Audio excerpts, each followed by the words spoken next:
বিসমিল্লাহির রহমানির রহিম। আসসালামু আলাইকুম। অনেক দিন পরে খুবই মজার একটা রেসিপি নিয়ে চলে আসলাম। আশা করছি আপনাদের ভালো লাগবে। প্রথমেই এখানে আমি গিয়ে শুকনা মরিচ শুকনা খোলায় টেলে নিলাম। এটা শুকনা মরিচটাকে ভেজে নিলাম। তারপরে এখানে গিয়ে আমি ডিম সিদ্ধ করে নিয়েছি। এখন এই ডিমগুলোকে আমি ডিমের ভিতর গরম পানি থেকে নামিয়ে এখানে ঠান্ডা পানি দিয়ে দিলাম। এখন এই ডিমটাকে আমি ছিলে নিব।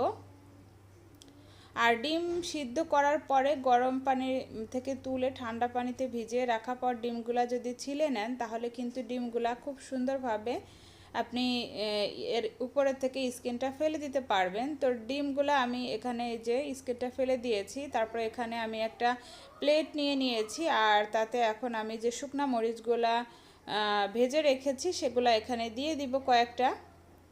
তারপর এখানে আমি দিয়ে দিচ্ছি লবণ দিয়ে আমি এই শুকনা মরিচটাকে খুব ডলে ডলে মাখিয়ে নিব।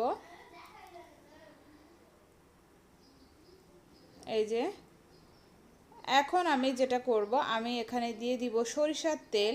আমি এখানে বেশ কিছুটা সরিষার তেল দিয়ে দিচ্ছি।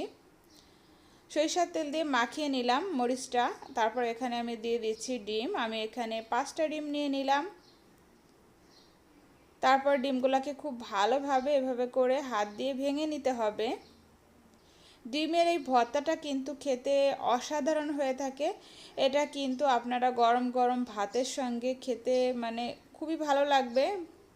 বাচ্চা থেকে বড় সবাই পছন্দ করবে আর কি। আর আমার রেসিপিটি যদি ভালো লেগে থাকে অবশ্যই আমার চ্যানেলটি সাবস্ক্রাইব করে পাশে আসা বেল বাটনটি প্রেস করে আপুর সঙ্গেই থাকবেন, আপুকে সাপোর্ট করবেন। তারপর এখানে আমি দিয়ে দিলাম পেঁয়াজ বেরেস্তা। আমি এখানে পেঁয়াজ বেরেস্তা দিয়েই ভর্তাটা মাখিয়ে নিয়েছি।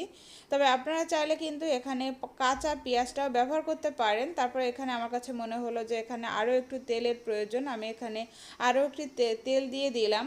ভর্তাটা গিয়ে নিজেদের পছন্দ মতো, নিজেদের পছন্দ মতো কম বেশি বাড়িয়ে দিয়ে তারপরে ভর্তাটা মাখিয়ে নিতে পারবেন।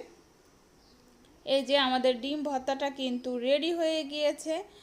আশা করছি আপনাদের ভালো লেগেছে। ভালো লেগে থাকলে অবশ্যই একটা লাইক দিয়ে দিবেন। সবাই ভালো থাকবেন, সুস্থ থাকবেন। আজকের মতো এই পর্যন্ত। আল্লাহ হাফেজ।